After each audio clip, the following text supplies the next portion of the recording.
Hello, everyone. So let's think about the future. What are the expectations for what is coming, in fact?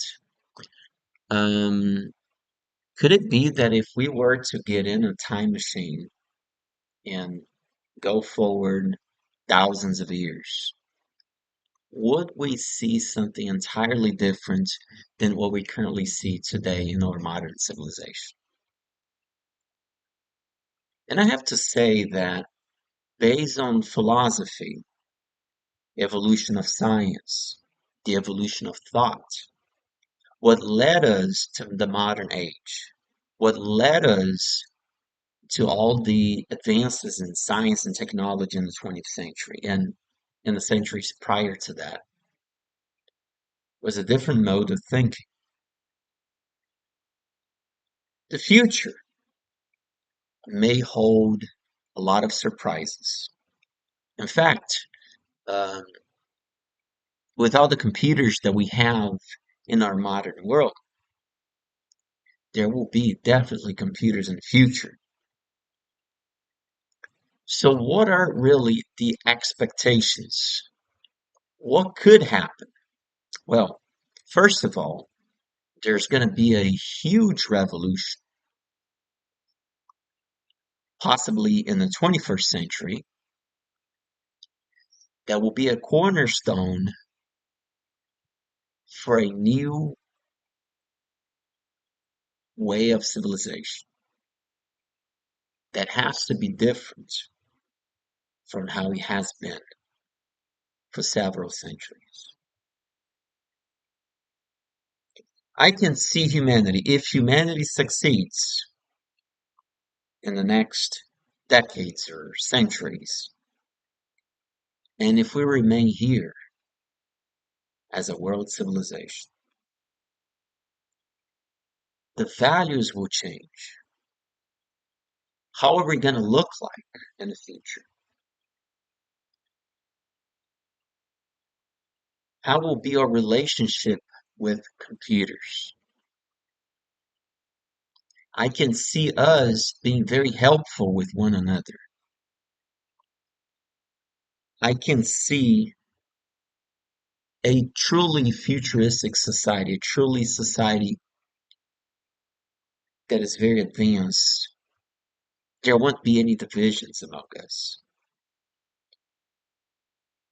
Each person would be an element of a grand design, of a grand system, which in previous videos I identified as a grid. And each person would have a function in the order of this society. And the major problems that we have today, such as poverty and social inequalities, this, in a truly advanced society, there's no space for that. So that means that humanity will be in communion with a world order, with a system, with a globalized organization. In fact, computers will have a play in this. It's a way to connect to other human beings in the world. Now, I can also see a biological revolution in the future where medicine will become so advanced that possibly many we could possibly be able to live longer and healthier. Well, totally opposite of what we see, right? Because people say they're not healthy, they're not exercising, but in a truly advanced society, we would know about all these things. There would be major revolutions in understanding of human psychology, and there would be a great importance on the need for mental healthiness, the need for everybody to be mentally healthy. Schools would train not only students to learn the curriculum, but it would also train the students to develop their soul, their morality, teaching them right from wrong, teaching them respect. In fact, in the future, I can see a robot called Supreme Intelligence, an artificial intelligence connected to the internet, where humans would communicate with this robot using personal devices. And this robot, the Supreme Intelligence, linked to the internet, would have the answers for all the questions and would literally rule the world. We already see this happening because you can ask the artificial intelligence to write an entire essay and it does it for you.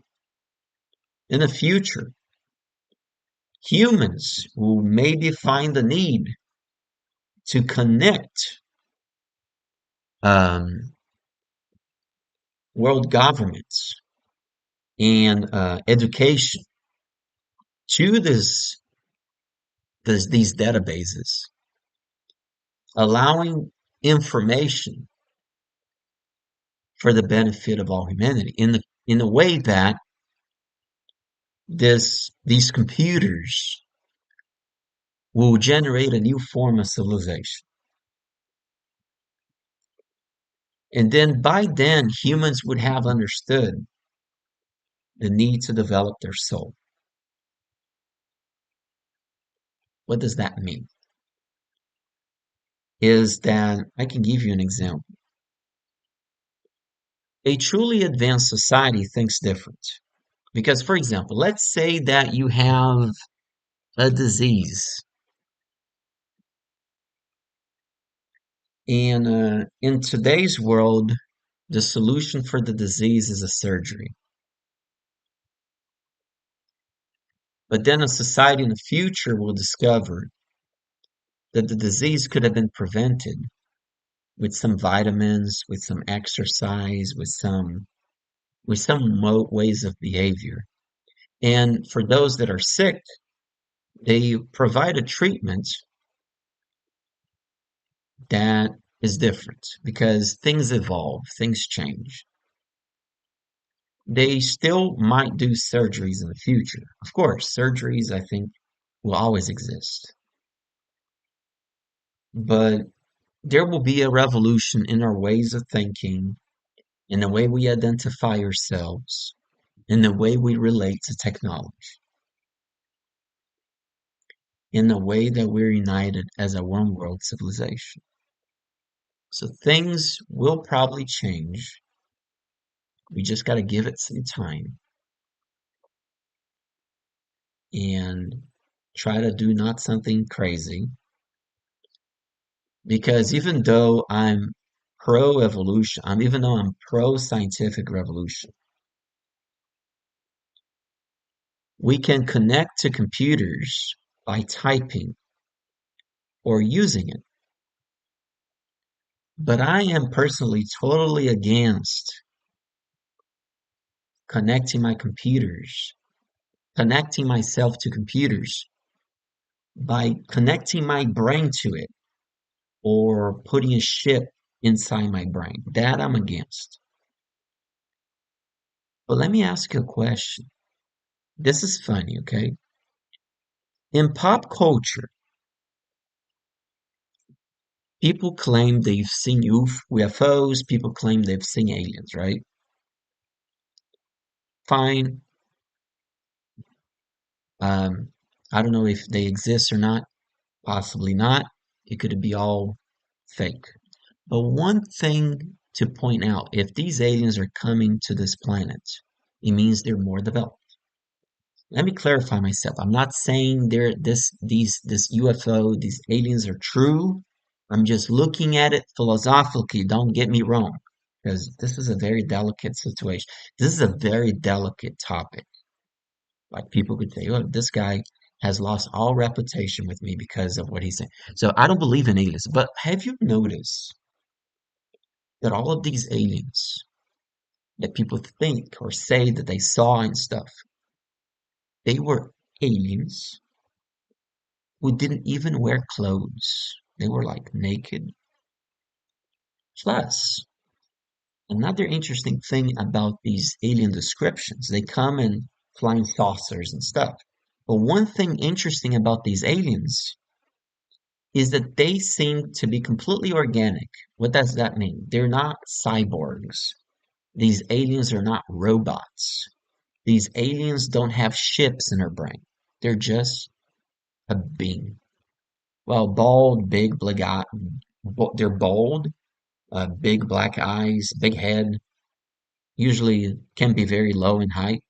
They come in these spaceships. But have you noticed that even though they might be coming from a very advanced world and with lots of technology, but they're not robots. So I'm not, like I said, I don't believe in that folklore and that those myths, but it's interesting because the way things are going as of 2024 is that people are thinking that the future is literally connecting our mind to the computer and becoming robots ourselves. What if I tell you that that might not work? Probably, I don't think it will work. I mean, you can connect to your computer by just looking at the screen and typing using your keyboard. There's no need to put a chip on your head or do something think silly like that. Oh, don't worry because Neuralink will help people that can't walk and stuff like that.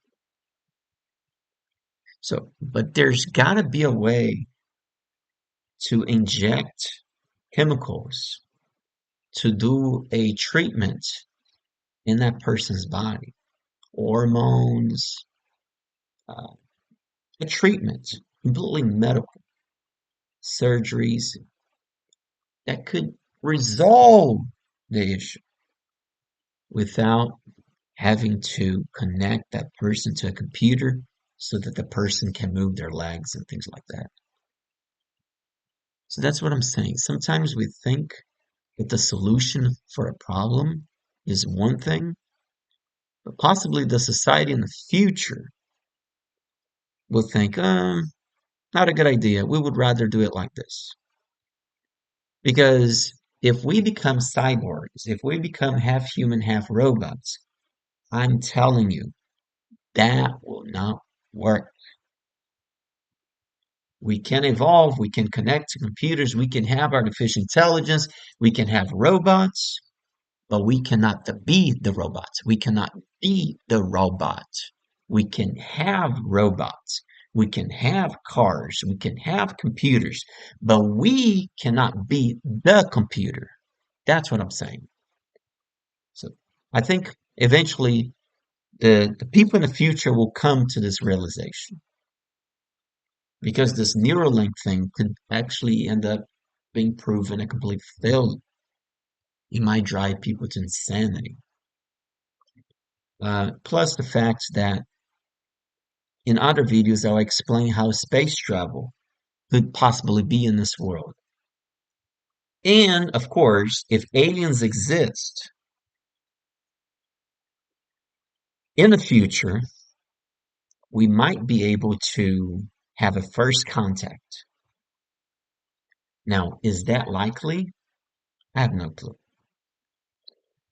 We got to think science, right? We can't just mix myth and folklore with scientific facts. So I don't have a clear answer for that.